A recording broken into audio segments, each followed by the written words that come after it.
Hello, everyone, and welcome to the Modern Misfits podcast, a show, oddly enough, about ancient aliens. My name is Brandon. And I'm Cody.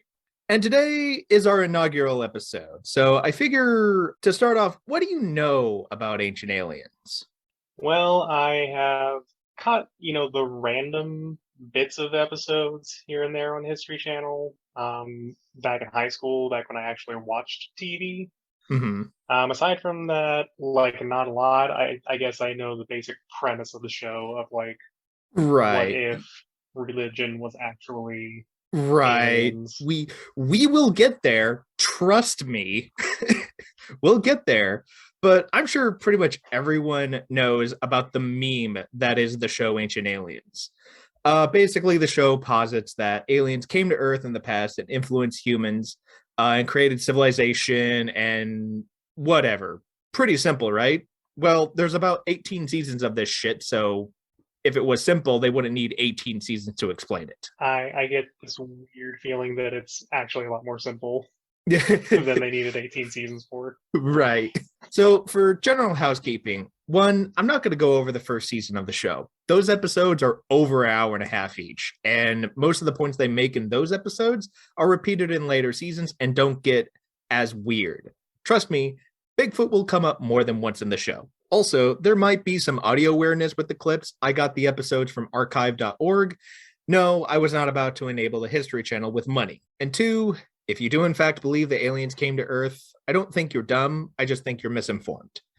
I think you're misinformed by people who want to take your money and your attention.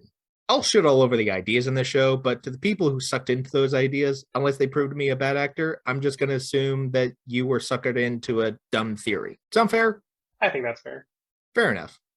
So, without further ado, Season 2, Episode 1, Mysterious Places. Certain places around the globe have We're baffled talking about, scientists and scholars for decades. Locations with names like the Zone of Silence, the Gate of the Gods, and the Bermuda Triangle. Visitors to these mysterious globes believe we have been visited in the past by extraterrestrial beings. What if it were true? Did ancient aliens really help to shape our world? And if so, did they concentrate around specific locations? Could a better understanding of ancient alien visitation unlock the secrets behind some of the world's most mysterious places? So, you get the general thesis of this episode. Weird places, therefore aliens. I do understand that thesis, though I think I was a little bit more focused on I think there was a typo at the beginning there. They said the Zone of Silence. I'm pretty sure that's the Cone of Silence. No, I could be wrong on that one, though. We will be talking about the Zone of Silence in this episode. But the first place we're actually going to visit is the Bermuda Triangle. Are we not talking about Get Smart with I'm forgetting his name right now. Steve Carell? It'll come back to me later. I'll shout it at you. Steve Carell. It was either that or I was going to shout it at you halfway through the episode. Right, just in the middle of a clip. Steve Carell! But first, we start talking about the Bermuda Triangle. Ever since the earliest days of oceanic exploration, sailors have witnessed strange sights. Really, the awareness of the Bermuda Triangle started with Christopher Columbus being such an esoteric navigator and a well-respected sailor. His log traversing to the New World is very accurate. And it turns out, just as Columbus got into the area known as the Bermuda Triangle, he recorded having compass malfunctions. The following night, he saw a large fireball hit the ocean. So I looked into the whole Christopher Columbus saw strange lights bit. The only sources I saw were from crackpot sources such as mysteriousuniverse.org. They appear to cite Christopher Columbus's diary written by Spanish historian Bartolomé de las Casas, which read, "They sailed that day and night, 27 leagues and a few more on their route west. On this night, at the beginning of it, they saw a marvelous branch of fire fall from the sky, distant from them 4 or 5 leagues." Now, there's just two problems with this. They could easily be describing a meteor, and B, Bartolomé de las Casas was never on Columbus's voyage. Also, parsecs is a distance, not a matter of time. Also true. Han shot first, by the way. Bartolomeo de las Casas never sailed with Columbus, like at all. And I want to hone in on the whole esoteric sailor bit, just so we're clear what Christopher Columbus we're talking about. This is the same Christopher Columbus who led a slave raid in Haiti in 1495, as well as selling a literal child to his crewmate as a sex slave. I mean, but was he a bad guy? From Howard Zinn's A People's History of the United States. Because of Columbus's exaggerated report and promises, his second expedition was given 17 ships and more than 1,200 men. The aim was clear: slaves and gold. They went from island to island in the Caribbean, taking Indians as captives. On Haiti, they found that a sailor left behind at Fort Navidad had been killed in battle with the Indians, after they had roamed the island in gangs looking for gold, taking women and children as slaves for sex and labor. One account of a crew member, I'm going to mispronounce in Spanish, oh well, he's a slave owner, fuck him, Michel del Cuneo, recounted how Columbus gave him a young girl whom Cuneo proceeded to brutally rape. Asked and answered. Yeah, I won't read the quote that he said because it's just fucking awful, but calling Christopher Columbus an esoteric sailor and excellent navigator only whitewashes the horrors that this monster committed. And this will not be the last time this show does that, but this gives you an idea how they don't go into any kind of depth in the historical record. It's more about the showmanship of the broader what if, rather than actually delving deeper into the actual historical record. Yeah. Speaking of which, in this next clip, the show talks about one of the more famous disappearances from the Bermuda Triangle. About 450 years after Columbus, on December 5th, 1945, the U.S. military experienced the Bermuda Triangle's most perplexing mystery. At 2 o'clock in the afternoon, 5 U.S. Navy torpedo bombers flew from a naval base in Fort Lauderdale, Florida, on a routine training exercise. But not long into the 2-hour mission, all 5 planes were suddenly gone. So, for context, on December 5th, 1945, Flight 19, which was a group of 5 TBM Avenger torpedo bombers, disappeared while on a training mission at Fort Lauderdale, Florida. A radio message was intercepted at around 4 p.m. to appear that show that Flight 19 was lost. The aircraft were experiencing malfunctions in their compasses, and attempts to establish any communications were unsatisfactory due to their interference from a Cuban broadcasting station. Also, there were static and atmospheric conditions that were also tampering with their equipment. A search aircraft looking for Flight 19 was lost at approximately 7:30 p.m. that same day. This aircraft was never seen after takeoff, but a merchant ship off Fort Lauderdale sighted a burst of flame, which was presumed to be the search plane. However, no trace of the plane or the crew was found, but which sounds more likely? The planes crashed and burned due to worsening weather and malfunctioning equipment? Or were they snatched up by aliens for reasons? See, my money was on Davy Jones. See, there you go. Part of the ship, part of the crew.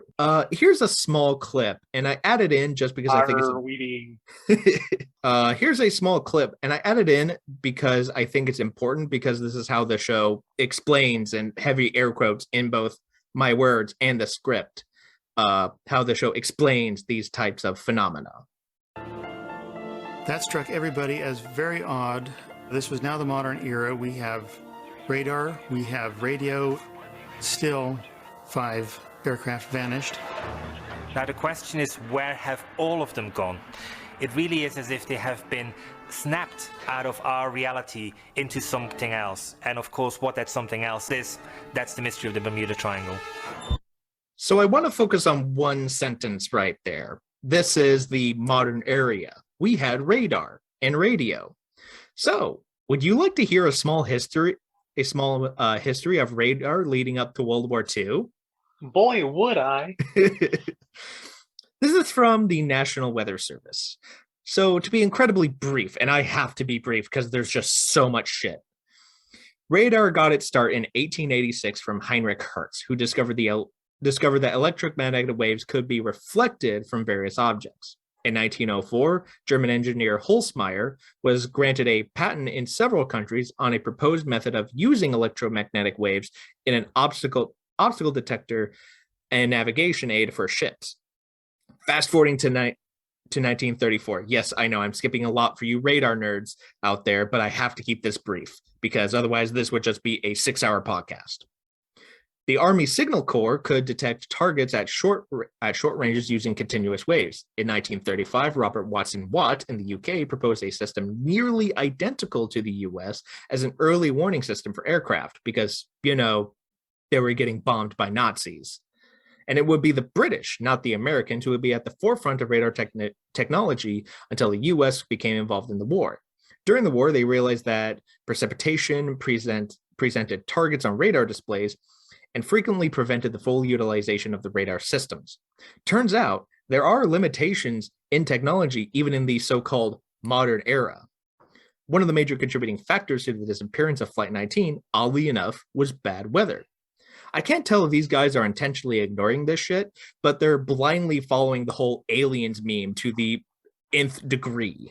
Yeah, you'd be surprised at how hard it is to work on radar equipment when you're being bombed by Nazis.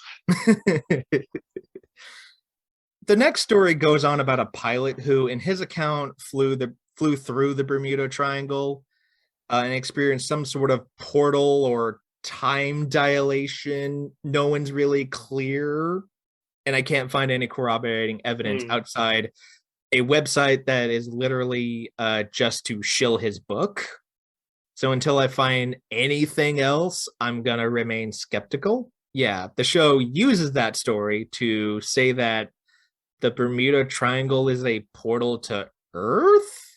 According to Albert Einstein's general theory of relativity. Like, in what you just said, that the answer is right there for you.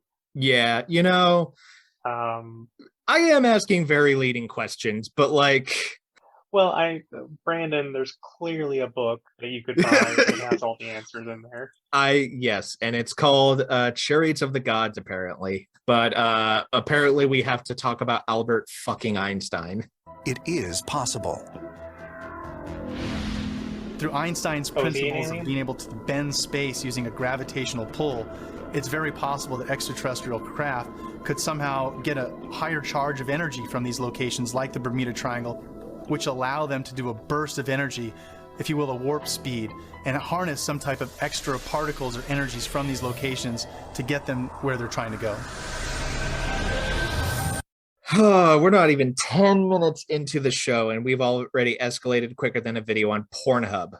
Did they just steal some ideas from Star Trek? Because I'm pretty sure they did that in one of the movies. I am literally about to. I am literally about to talk about an entire thing about Stargate. So get ready for that. Oh, good. I already see some similarities. So let's talk about the whole general relativity thing. Egyptian. General relativity. This is from cfa.harvard.edu. General relativity, as theorized in Einstein in 1915, stated that concentrations of mass and energy curve the structure of space-time, affecting the motion of anything passing near to include light.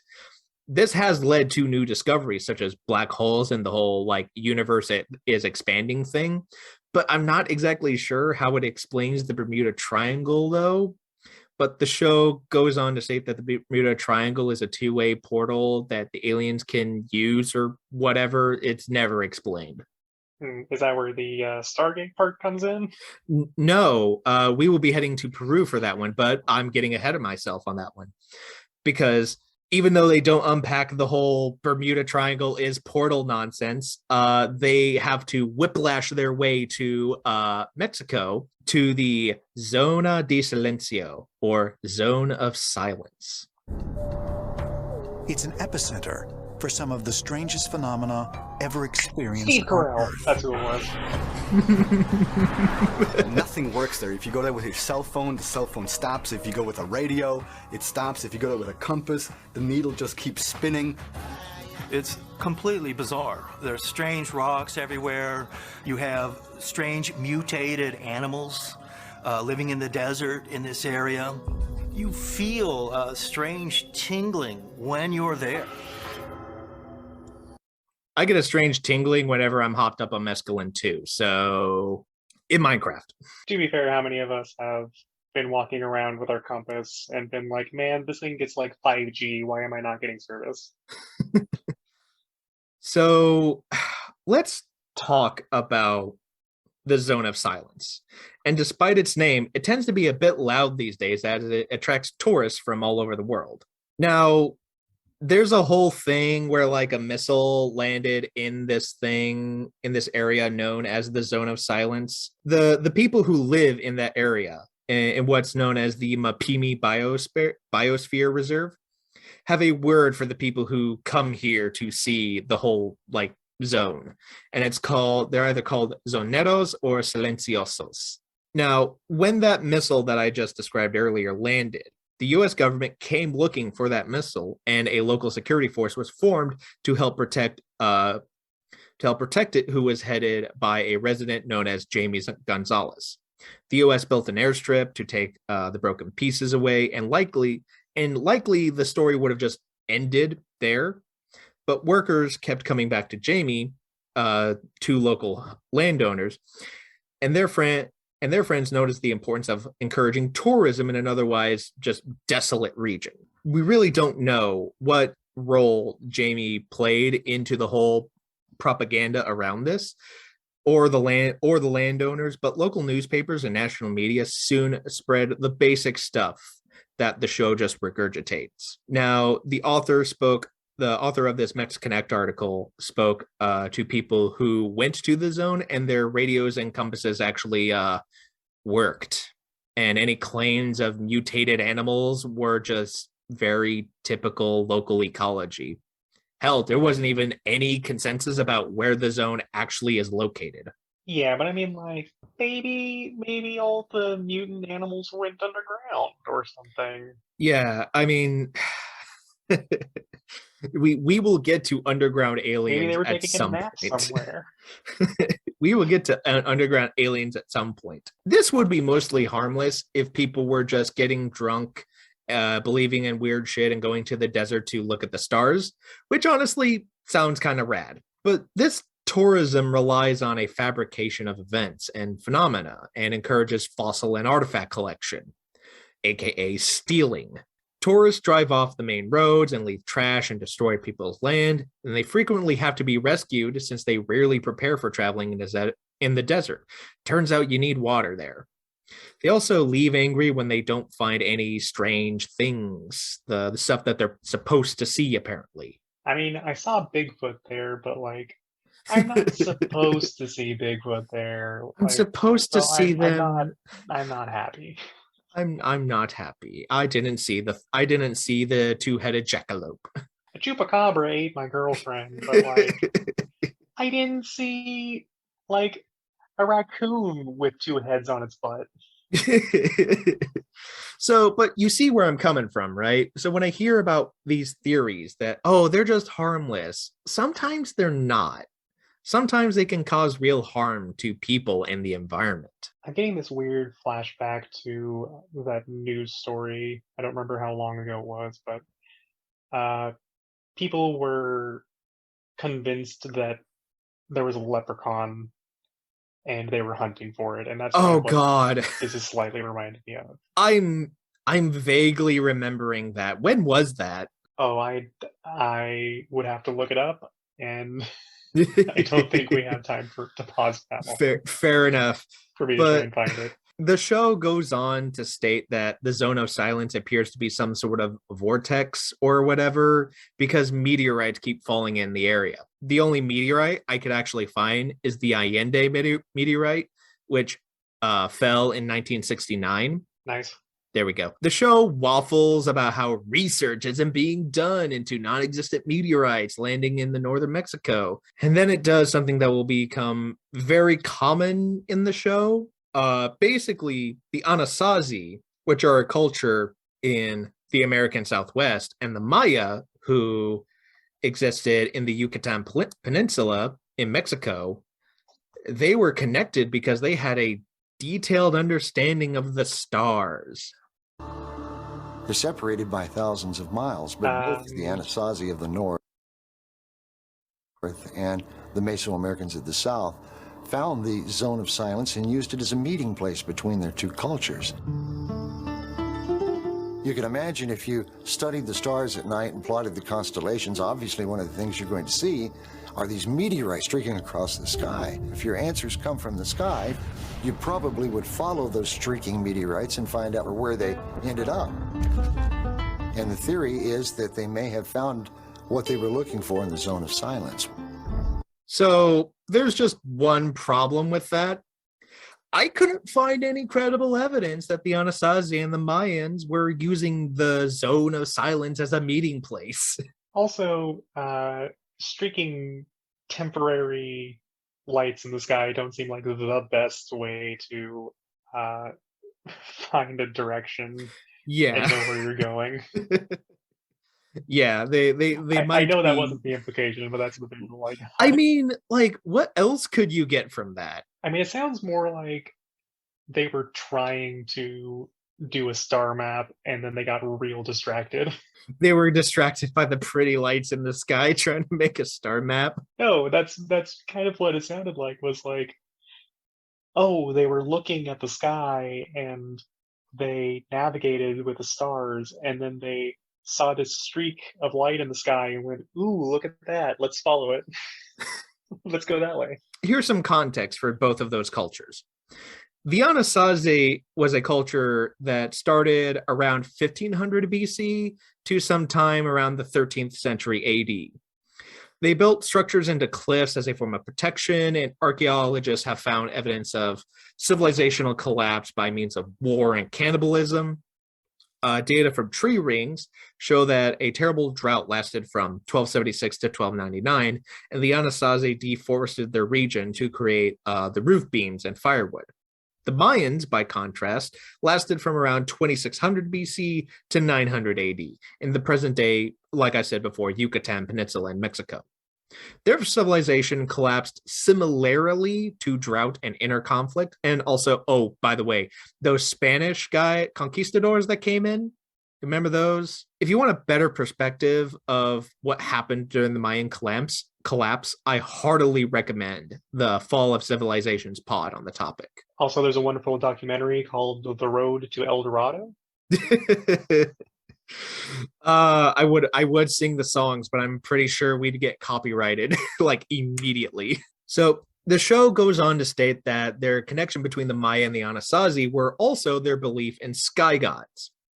Now, I literally don't have to explain to you or the audience listening that a whole lot of cultures have their beliefs wrapped up in a magic sky daddy. Christians, what's up? I don't know if I should be happy or frustrated that you beat me to the Sky Daddy joke.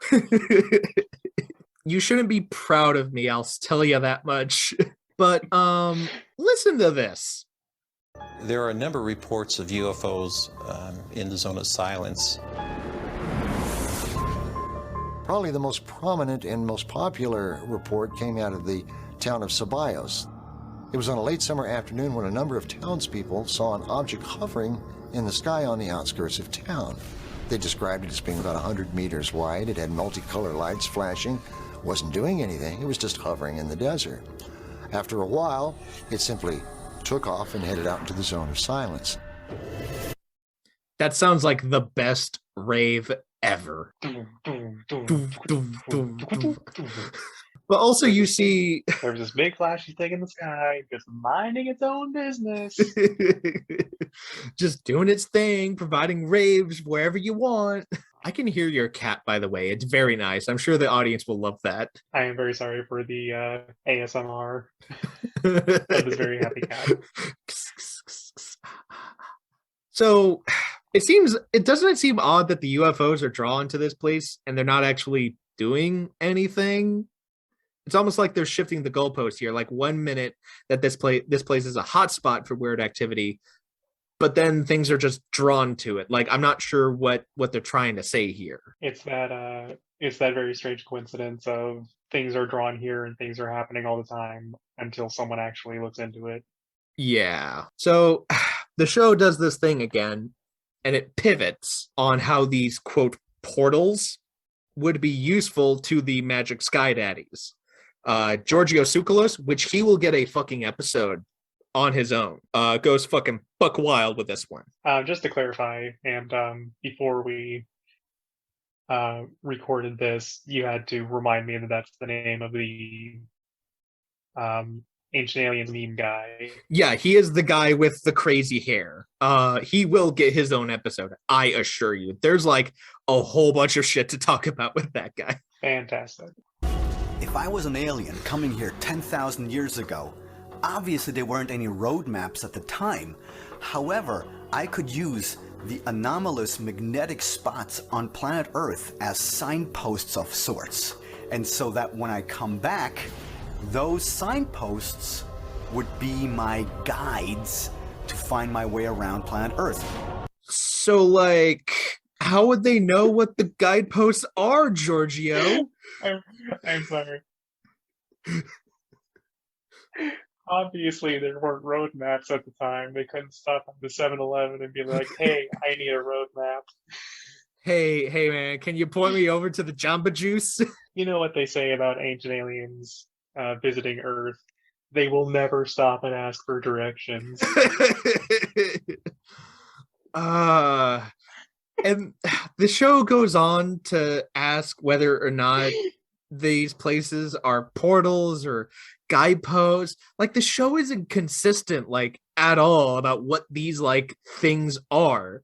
And we've only talked about 2 of them. And you'd think that with 18 seasons, they would, have the time to explain that. Man, I just wish they would just focus on one thing.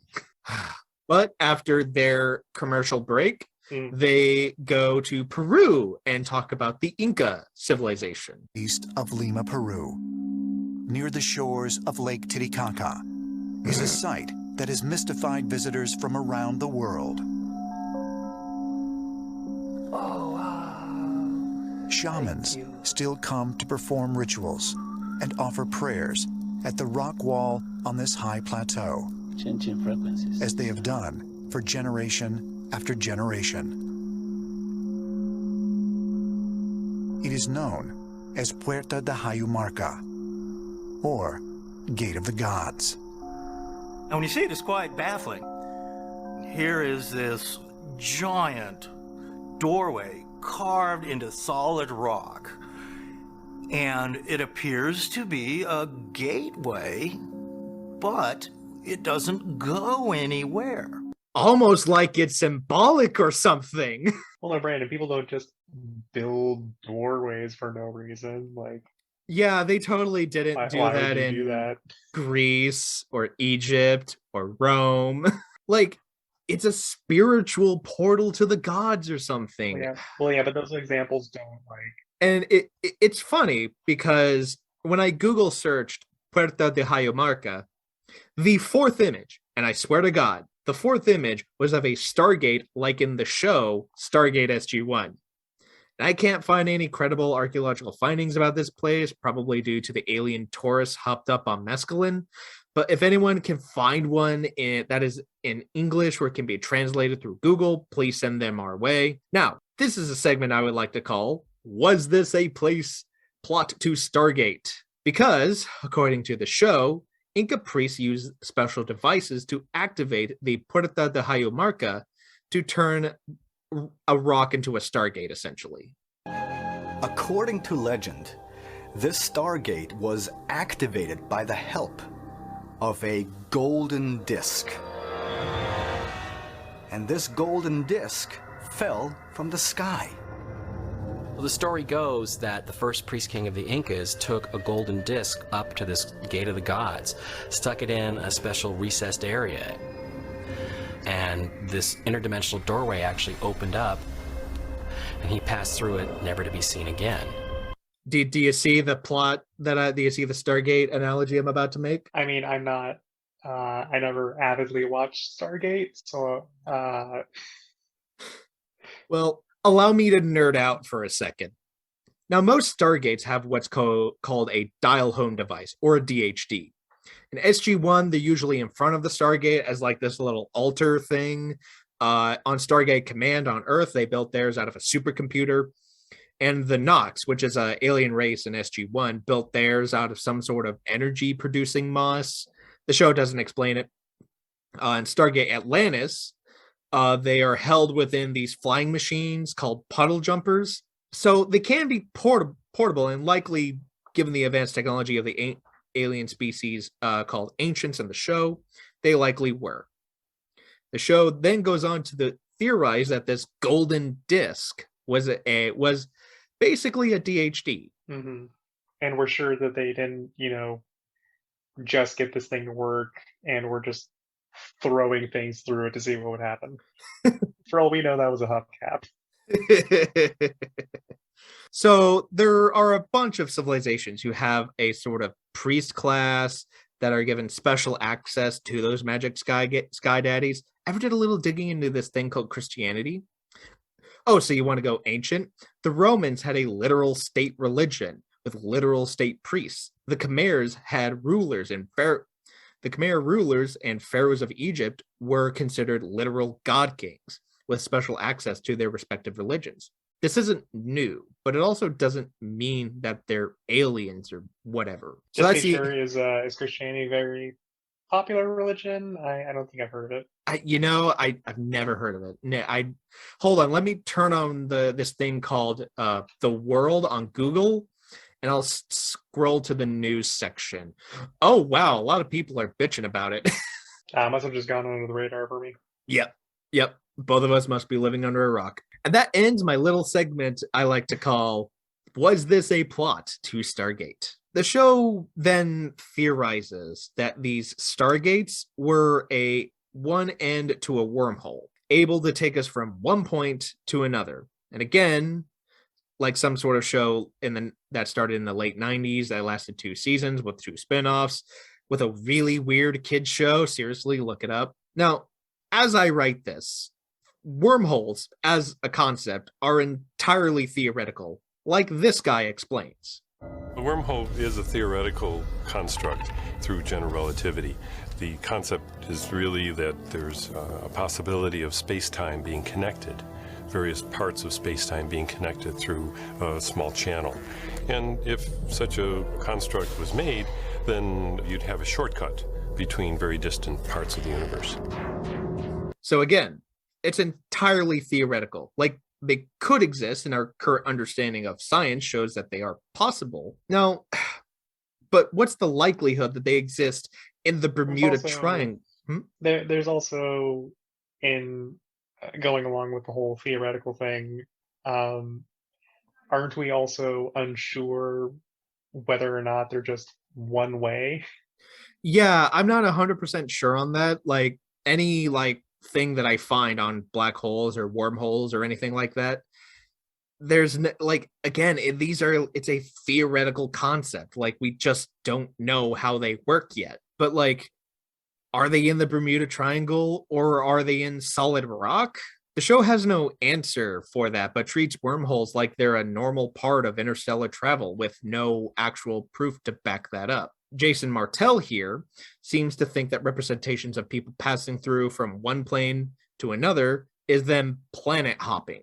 Here's the clip. The idea that there are stargates or that they could have existed in ancient times, we do see many artifacts and representations of someone passing through a doorway or going through some type of energy source, and ancient man did not understand technology, just as we're trying to understand, is a wormhole possible? That it's some kind of doorway between our dimension and another. Ancient man did not understand that the superior futuristic technology of doorways. Yeah, they totally didn't use doors as a concept of going from one place to another, whether literally or symbolically. I don't remember who specifically posits this idea, but the concept of technology becoming so advanced that it's tantamount to magic, and in this context. Yeah, I believe that was Arthur C. Clarke. That sounds about right. I will not correct you on that. We'll go with that. Right. Go down to the comments and tell us that we're wrong. But apparently in this context, technology being advanced to the point of being magic is doorknobs. Right. The show then goes on to speculate that there is a portal to other dimensions or planets or whatever. The show isn't consistent on that. Like, it isn't consistent on anything. And it explains the so-called extraterrestrial activity in Peru. Some people report lights, flying objects, and beings, which I'll let the show describe how they look. What if one end of a portal exists here at Puerto de Hayumarca? Might that be part of the reason many consider Peru to be a focal point of UFO and extraterrestrial activity? Lake Titicaca has all kinds of strange lights associated with it, and a number of witnesses claim they see UFOs coming out of the lake. We're adults here. And the locals always describe seeing large blue balls of light or glowing discs, and sometimes even beings reported around these sightings. These beings are always reported as tall, pale-skinned, completely non-indigenous to the people that are dark-skinned, dark-haired in these South American regions. You see any problems with those statements? Apparently, all the aliens are coming out of Lake Titicaca with blue balls. And apparently they're all white. As I said, we're adults and we are professionals. I'm glad. Our definitions may differ from others, but we're adults and we are professionals. You have a very high opinion of me, which I appreciate. And the show doesn't focus on that too much for pretty obvious reasons, because then they pivot again on how these ancient aliens might have traveled through the cosmos through teleportation. Seriously, I'm getting whiplash from all the pivots here. Yeah, that does definitely sound like we keep getting these moments of soft magic, just kind of hand wave, teleportation. Yeah, that's how they did it. It's like when anyone tries to explain the light speed drive in Star Wars. Fuck it, it just works. In the script, it just says shoulder shrug. So I guess we're moving on. So, again, we have to pack our bags and take us to Marcahuasi, which just lies north of the Puerto de Hayumarca. Marcahuasi is a very beautiful region in Peru. Marcahuasi is said to have had very bizarre energy. People go there and they experience bizarre energy patterns. The local people say it is a place of the wizards and gods and genies of old, and they treat it with a great deal of veneration. When people go there, they report a special kind of frequency and energy, a euphoria, in fact. I have no idea what kind of energy or frequency these people are talking about. But the plateau that they're describing is decorated with these weather-eroded rocks that honestly do actually create some beautiful geometric shapes. Now, while these rocks are beautiful, they are a beautiful display of geologic time and the power of nature. But Ancient Aliens has a different view of what those rocks are. Take a listen here. Could this be not just a collection of rocks, but a sanctuary of stone monuments made by people tens or even hundreds of thousands of years ago? Researcher Daniel Russo was the first to make this claim in 1952. Daniel Russo was shown a photograph of a huge, colossal stone head up in the high mountains above Lima. And he made an expedition there just to see this stone head. But he was astonished to find that on this tiny mesa were hundreds of carved stones. And I literally have this clip saved as, they're just rocks, man. My name is Rockbiter. For any of you Never-Ending Story fans out there. It's been so long since I've seen that movie. I wonder if it holds up. I think I watched it back in high school was when I had watched it, and it seemed like a pretty good movie. I think it would hold up. For any of you Never-Ending Story 3 fans out there, the Rockhead spoke to him and then rode off on a sick tricycle made of rocks. Now, here's the thing about these rocks. Some of them do appear to show human faces if you squint hard enough and drink 6 glasses of whiskey. But I also did a cursory Google search and found ones that just don't. Like, again, these are weather eroded rocks. Like, they just look like whatever. They'll do this whole thing with the face on Mars, like they did a few years back. But this is just the brain filling in the gaps.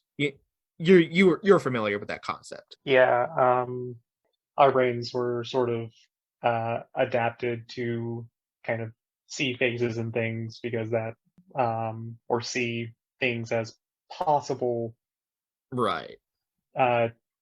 Danger, like seeing a stick and thinking it might be a snake, seeing a face in a bush, things like that. And more often than not, you stay away from there. And even if it's just a bush, then you're still getting to live another day, because you were being cautious. Yeah, I have no good segue for this, but this clip is just labeled "Yikes." So, yeah. There are those who believe the rock formations depict animals and people, not indigenous to South America. They see in them figures such as an African queen, the Egyptian god of fertility, Tawaret, depicted as an upright hippopotamus, a camel, and many others. One formation, known as the Monument to Humanity, features what appears to be a Western face on one side and a Middle Eastern one on the other. Is it really possible that so many formations, which appear to depict figures from around the world, could coincidentally be found on a single plateau? Or if they are man-made, who may have carved them? I sent you a couple images. I want you to tell me whether or not these are... What's the issue here? Well, first off, they clearly, on the second image, they traced out a face on the left side while completely ignoring what kind of looks like a face on the right side. Right. Also, the second one, I think if you squint hard enough, you can make an argument that it looks like Kissinger.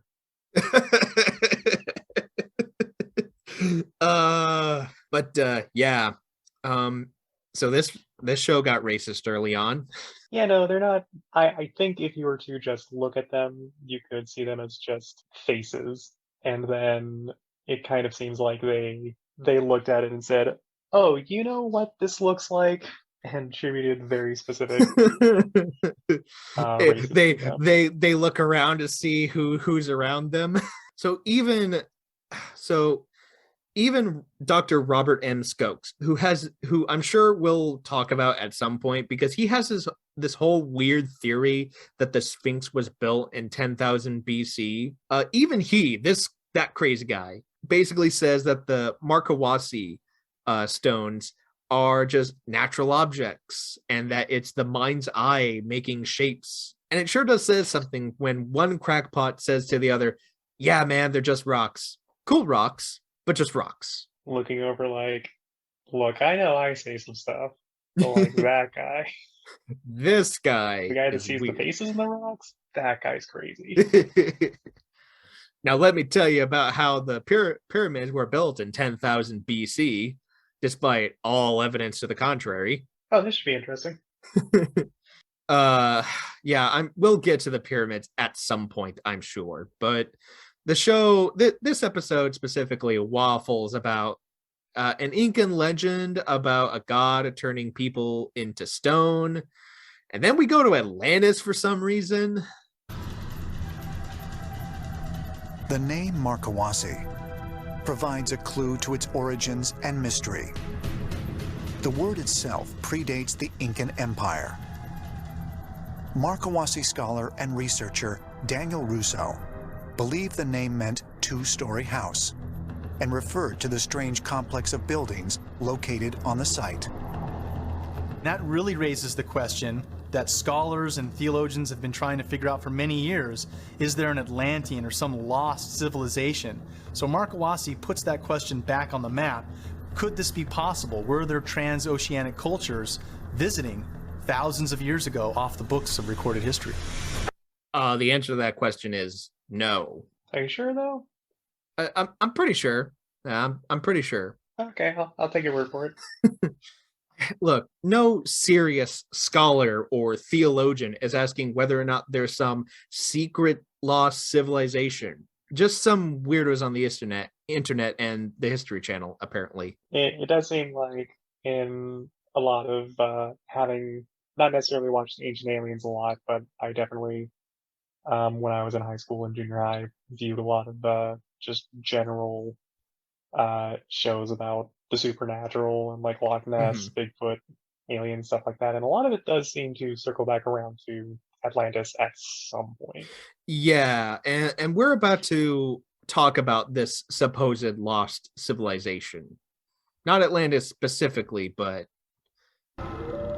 According to Daniel Russo, the ancient civilization that created Markawasi were a people known as the Mazma. And supposedly, Peru was not their only home. The Mazma was this very, very ancient, advanced civilization, advanced culture, if we want to call it that seems to have been global, seems to have traveled worldwide at a very early period. And Russo spent much of his time looking around the world for evidence of this advanced civilization, and he thought he found it at Markawasi. He actually saw Markawasi in many ways as being like a huge sculpture garden that the Mazma had built there. So it's strange they don't talk about any of the other places this supposed civilization existed, or any evidence to support their claim. Very much a, here's the thing. Yeah. Anyway. So the show then posits the idea that this civilization called the Mazma was destroyed by the Great Flood as described in the Bible. It's very interesting that these carvings are found at 12,000 feet because that kind of implies that civilization started at the top and then worked its way back down as the waters of the flood receded. It's almost as if the first thing they did when Noah's Ark descended and maybe landed at Markawasi, was to record all the animals that they had collected, if you buy the whole concept of a story of saving what was left of humanity and saving what they could of the animal kingdom. If these are real sculptures, or even natural formations that were touched up, they are so old geologically that all we can really do is fall back to some of the speculations of people like Daniel Russo that this was some kind of very ancient civilization. And speculation is right. They were so advanced that they had doorways. So are they rocks made by some Incan god that turned people into stone, or were they made by Noah and his family? And while we're on this subject, I think it's a good idea to touch on this whole pseudoscientific study called flood geology. Flood geologists basically... Before we get too far into that, I can't help but notice that a lot of this ancient technology, super advanced ancient technology, is rock-based. Yeah, right? Secretly, all the aliens are earthbenders. You know, I was going to say something earlier when we were talking about the portals, about how the doorway portal didn't work. So far we have the Bermuda Triangle, which is in water. We have the stone doorway. We just need fire and air, and maybe we can like make it work. Listen, if you said that to someone who believes in this stuff, they would probably agree. Guys, I'm just going to slip you this copy of Fifth Element. Maybe this will give you some ideas. Basically, flood geologists... That's perfect because it involves the four elements and the technology is rock-based.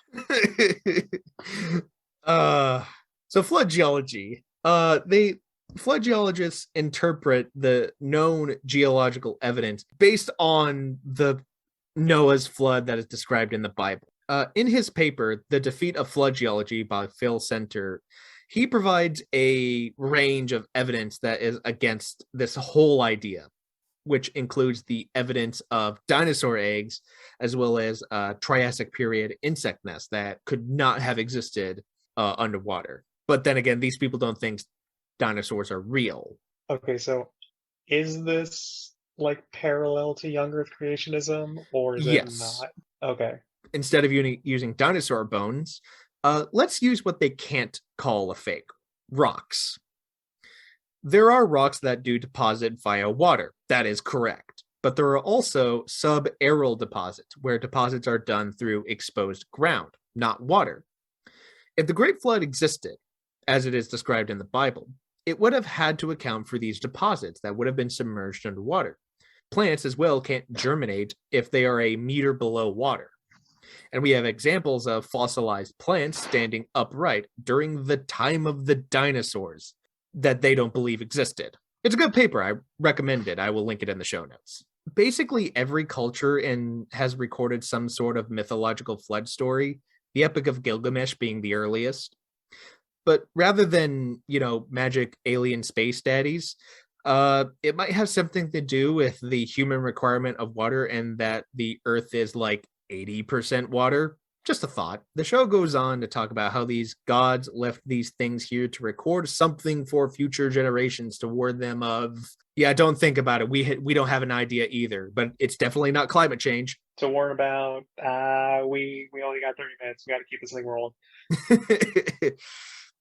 They then show this grainy ass photo of a reported UFO sighted in Markawasi. It looks just like any UFO photo I'm sure you've seen on the internet. And it honestly, I don't have a picture of it, but it looks like a hat. Like it looks like an actual hat. I think I have seen recreations of UFO photos, like seeing if people can like recreate it to see if it's a hoax, and that does sound like something that someone would do, is hanging a hat off of a fishing line. Well, like I've seen people do it with like fucking pipe cleaners and flashlights. I was gonna say kind of similar with various cryptid photographs and things like that. It does certainly seem like there's a lot of UFO sighting photos. This is something I've heard someone on the internet talk about, how it seems like a lot of UFO sighting photos are from around the time when we had our camera technology was not nearly as advanced as it is now, and it seems like the better that technology has gotten, the fewer UFO sighting photos you see. I remember hearing that too. People pull out their phone and go, people pull out their phone and go, hey, what's that? And then they zoom in and go, oh, okay. And then they, continue on with their day because they can see what it is. Yeah. It's like, what is that? Oh, it's a bird. Oh, it's just a hat. Okay. So the show then waffles about that same energy thing that they never fucking explain, and how it's beneficial for aliens? ? My suspicion is that extraterrestrials would be more inclined to come to these energetic places, not just because it would make their technology work better, but because their bodies are going to vibrate at a frequency that's more appropriate for the universe or the world that they inhabit. I totally forgot this clip. Their bodies are going to vibrate. Adults and professionals. Yes. I totally have my bachelor's in fucking anthropology. Just as a recap. So they're going to come out of Lake Titicaca with blue balls, and then they're going to go to this energy source and vibrate.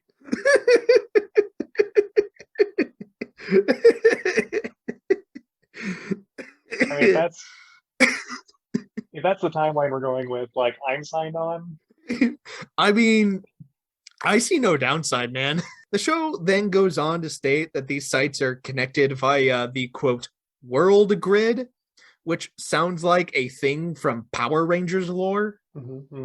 A geometric pattern of energy that crisscrosses the globe. Our planet is covered with this network of very subtle, invisible energies that are all around us. But at certain places on the planet, these energies come together and they create a powerful vortex area. And that energy is stronger and more useful, in a sense, than some other part of the Earth.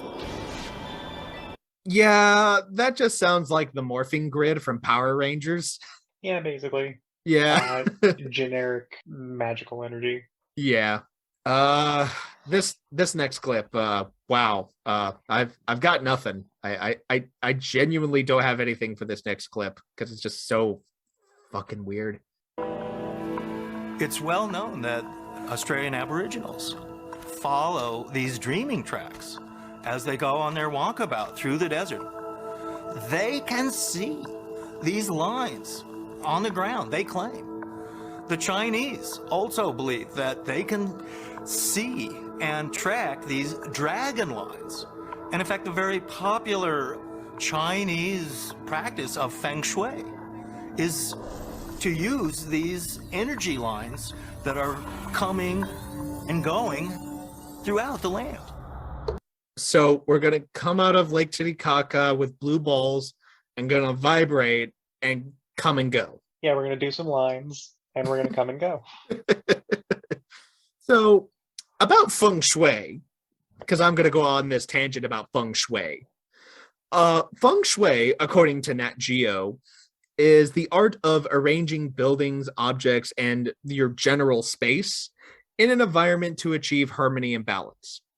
The definition means the way of wind and water, and comes from early Taoism.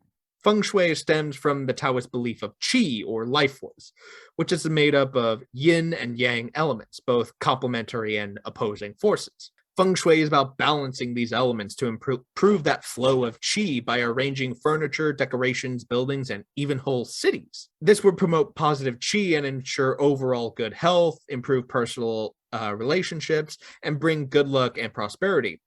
I have no fucking clue how this relates to ley lines, what are essentially, but, you know, Nat Geo might be in league with the globalists or something. Well, you see, everything's lined up with these ley lines, so the reason why you go to these areas and there's no mutant animals is because somebody doesn't have their side table in the right position in the room. See, it's all coming together. Exactly. If anyone happens to listen to this show and knows anyone or works on Ancient Aliens, please contact us. I think we are figuring some stuff out. I'm excited. You guys couldn't figure anything out in 18 seasons. We've just figured it out for you in like an hour of recording. The show then goes on to talk about the Pythagorean school in ancient Greece, taught people like Plato that the Earth was essentially some sort of dodecahedron, where the Earth is surrounds this geometric prism of energy or whatever. I don't have a clip. It's just dumb. I'm trying to decide if I've heard weirder things. Look, we have 18 seasons of this show. Well, 17 if you discount the first season. We have 18 seasons of this show. It's going to get weirder. Cool. But on another tangent, personally, Pythagoras is more well known to me for his whole communal living idea, when he said "koina ta philan," which means all things in common with friends. Now, this is not where I go Pythagoras was a communist, because that term wasn't really coined until Karl Marx. But it's interesting that people came up to similar conclusions throughout time and around the world. Food for thought, at least. But you know what is strange? Globalists. UFOs, actually. Another strange mystery surrounds the apparent concentration of UFO sightings along the world grid. Before his death in 1992, French UFO researcher Aimé Michel mapped every alleged extraterrestrial report since the Roswell incident in 1947. And when he mapped them, he found that they were very specific, namely in lines. And he began to map these lines, and he found that these lines were not just random, but were actually linked to degrees of latitude, and that there was really a science behind where UFOs were sighted. Ancient astronaut theorists believe that the concentration of energy levels and UFO sightings is not a coincidence. Now, hear me out. What if it was?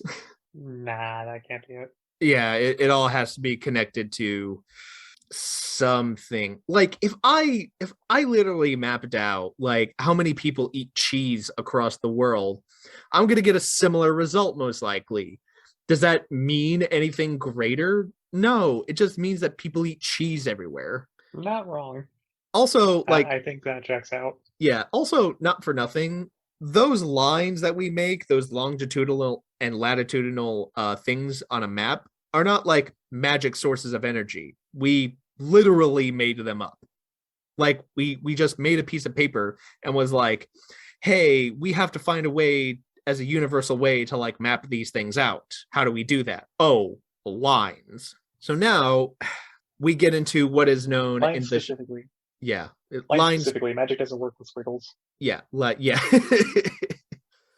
Ignore any other like magic lore that you may have heard of. The show then goes on to talk about what is known as geomancy, which honestly sounds like a school of magic in D&D. I don't think it technically is, but it should be. It should be. 6E, get on it. So, in fact, by building pyramids and standing stones, obelisks, and things like that, we can work with this natural energy field around the Earth, and in a similar way to acupuncture on a human body, we can do that to the Earth too.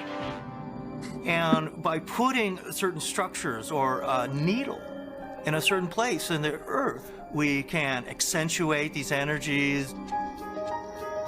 They're really taking that whole Gaia idea and really just like putting it out there. I did feel a slight bit of whiplash when we went from.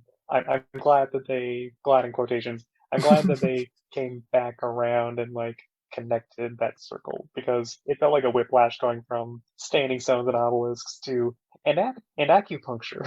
Yeah, I'm just like, that's the thing the show does. It immediately whips you around. So you're like, what the fuck are we talking about now? So this next, obviously we're talking about going outside with a needle, and this is just how I interpreted the message. I think the implication was building an obelisk or standing stone and having that be like a needle. Okay, so part of the problem, I think I see what they're trying to talk about, but they don't do a good job of explaining it. There's the idea of chi that runs through your body. It's like this natural, and I'm not going to do a very good job of explaining it, but I'll do a better job, I think. Right. It's sort of like the natural energy that runs through your body, and there are like these pathways that go through your body, essentially. And that can be manipulated through acupuncture, is the idea. And so I think that's the connection that's trying to be made, is these obelisks act as acupuncture for these ley lines in the same way that it works with needles in the body for chi and those energy pathways. But they don't do a very good job of explaining it, so it just sounds like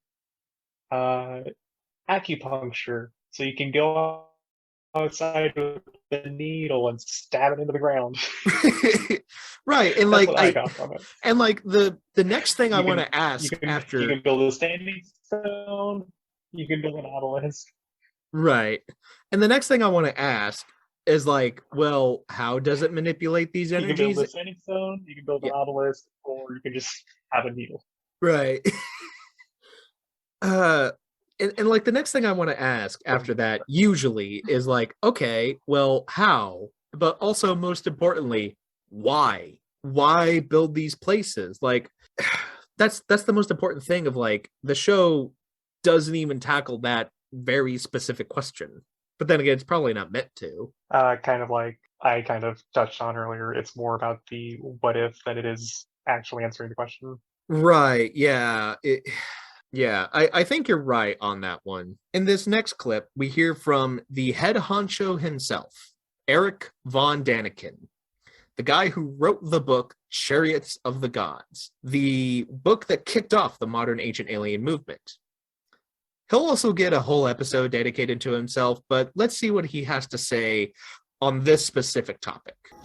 Lines, sometimes 1,000 kilometers of long, exist from antiquity. In Europe, they are called ley lines. All the antique places are linked together. These ley lines extend all the way from England, all the way through France, down across through Italy, and just in a straight line. And the fascinating aspect is that many of those towns that are on that line, the root of the town's name is represented across 20, 30 town names. Every point is on one line, it's an archaeological point, and every point has the same core of the word. The word is always star. So would it be surprised to you that I actually looked up some of the town names? I don't think I would be surprised. So one of the towns in France, Calais, Calais, could either mean the winged son of Boreas, the North Wind from Jason of Argonaut's fame, or a French port town. We'll be putting a poll down in the comments, and you guys can decide which one. Winged son of Boreas, the North Wind sounds like a fucking Dark Souls boss. I mean, yes. Elden Ring, once again, I call out to anyone who is possibly working on any DLC for the game that might be coming out. Similarly, I could not find any evidence that these towns have the root word of star.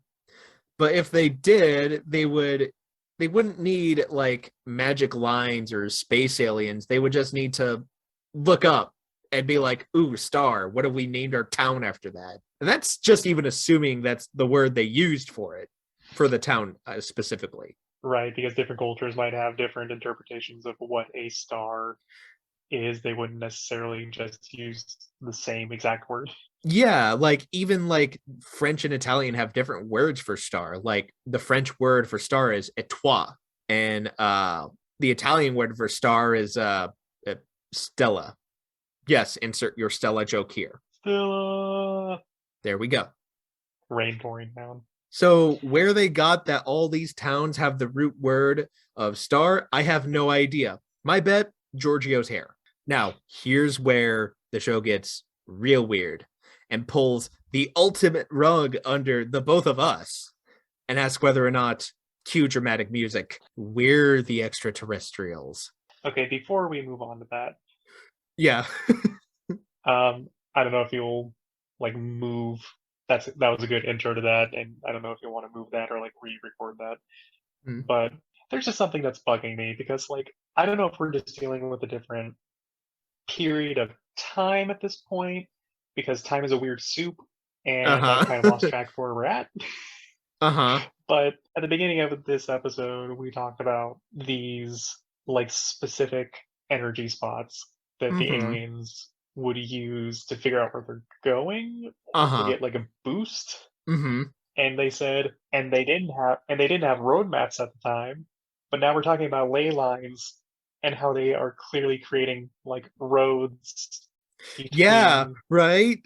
Towns and stuff and connecting them. It's so almost like the show is not map. consistent about that, huh?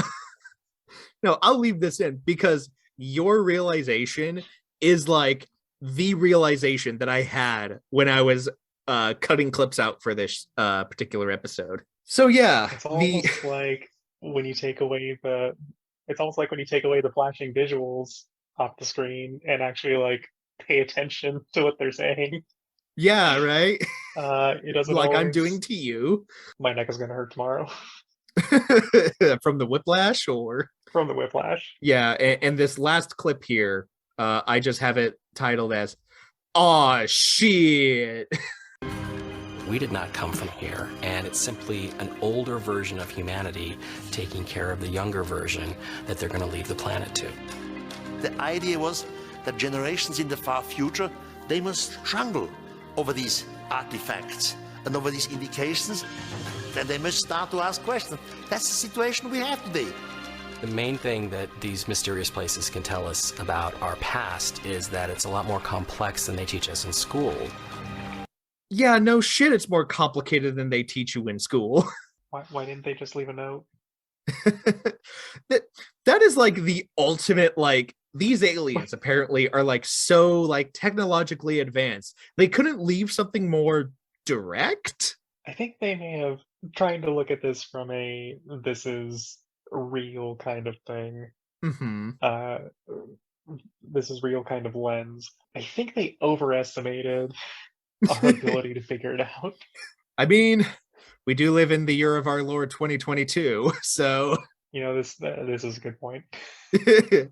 But like this is something I want to like talk about, because rather than making it more complicated, what Ancient Aliens does is actually reduce the world into this very simplistic explanation, and it reduces people's agency for them to make their own decisions. And like these ancient peoples had no purpose to build anything or do anything without any other influence other than extraterrestrial sky daddies, which is the name of my new punk band. I'm interested to see what the merch is gonna look like.